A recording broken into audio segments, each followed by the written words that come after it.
Nous sommes toujours dans la série de rechercher un tarif en fonction d'une date. Ici, on va cumuler deux fonctions, la fonction somme6.ans ainsi que la fonction max.si.ans pour trouver ce tarif en fonction d'une date. C'est parti. Bonjour, je me présente, je suis Hervé le formateur. Bienvenue sur la chaîne Formule Excel, chaîne qui va vous permettre de passer au niveau supérieur sur l'utilisation de Microsoft Excel. Cliquez sur le bouton s'abonner pour ne rater aucune de mes vidéos. Cliquez également sur la petite cloche, ainsi vous serez notifié dès qu'une vidéo sortira. Ici, on doit retrouver les tarifs pratiqués au niveau de cette plage. Comment?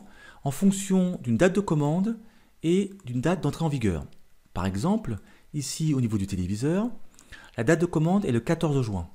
Donc je regarde ici les téléviseurs, je vois qu'il y a deux dates. Je dois prendre en considération la date qui précède le 14 juin, en l'occurrence le 14 avril. Et donc Excel doit normalement me renvoyer ici 749 € en F15. Bien. Pour cela, on va utiliser deux fonctions. La fonction max dans un premier temps et la fonction somme6.ans dans un second temps. Donc égale max.si. Cette fonction va nous permettre de retrouver la date exacte. Bien. Alors, on me demande d'abord la plage des maximums. Donc, bien entendu, ça va être au niveau de la date d'entrée en vigueur. Touche de fonction F4 pour ne pas avoir de soucis lors de la recopie vers le bas de ma formule. Ma plage critère, ça va être dans un premier temps les produits. D'accord? Touche de fonction F4. Argument suivant, eh bien, ça va être le produit. Argument suivant, ça va être eh bien, la deuxième plage critère. Toujours la date d'entrée en vigueur, parce que c'est une date que je recherche, donc c'est elle qui doit ressortir. Touche de fonction F4. Et cette fois-ci, l'argument suivant va être le fait de tenir compte que la date de commande doit être postérieure à la date d'entrée en vigueur. Pour cela, on va dire à Excel de retrouver une date inférieure ou égale, en mettant entre guillemets les sigles inférieur ou égal. Pourquoi? Parce que les sigles inférieur ou égal sont considérés comme du texte. Et dans une formule, dans Excel, le texte, c'est entre guillemets. Bien.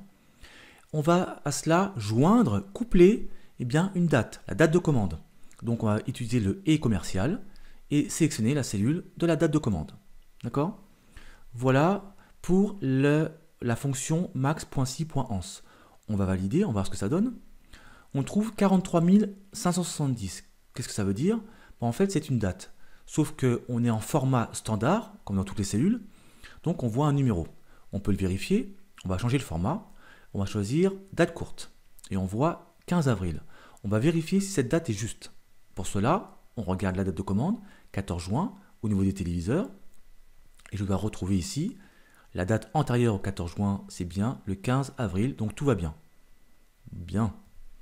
Donc on va continuer la formule, on va enlever le format date, on va éditer la formule avec la touche de fonction F2, et on va se positionner devant la fonction max.si.ans pour cette fois-ci utiliser la fonction somme.si.ans qui va nous permettre de faire ressortir le tarif. C'est le but. Donc le premier argument, bien entendu, a fortiori, c'est la plage tarif. Touche de fonction F4 pour bloquer la plage. L'argument suivant, ça va être ici les dates d'entrée en vigueur. Touche de fonction F4. Ah, voilà, point virgule. Et l'argument suivant, eh bien on l'a déjà, puisque la fonction max.si.ans va nous faire ressortir la date exacte dans cette plage, donc tout va bien. Argument suivant, ici on va indiquer la plage critère 2, c'est-à-dire les produits. Hop, voilà. Touche de fonction F4 pour bloquer la plage. Et l'argument suivant, eh bien, c'est un produit qui se trouve ici à gauche. On ferme la parenthèse et on valide. On trouve 749, on va voir si c'est juste, on va voir d'abord si c'est cohérent avec le reste. A priori oui, on va vérifier. Donc ici le téléviseur a été commandé le 14 juin. Donc on va voir ici au niveau des téléviseurs, le 14 juin, la date qui précède le 14 juin c'est le 15 avril, tout va bien. Et la date correspondante, pardon, le montant correspondant c'est 749 €, donc a priori c'est bon.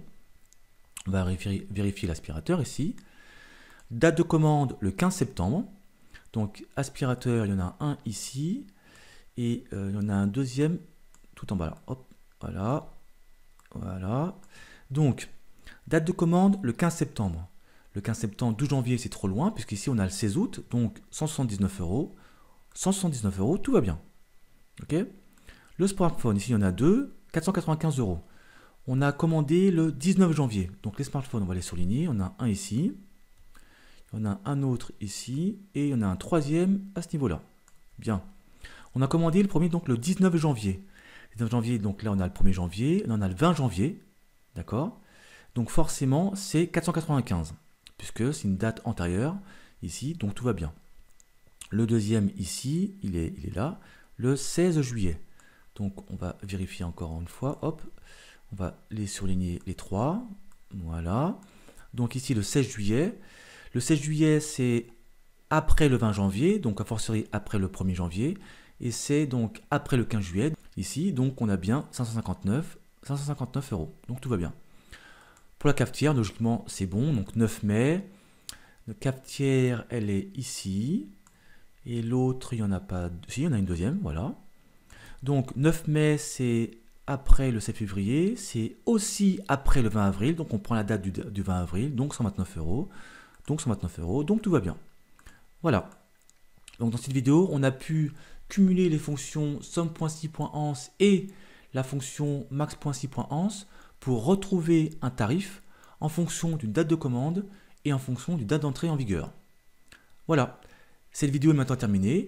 Merci de l'avoir suivi. Je vous dis à très bientôt sur Formule Excel. Ciao!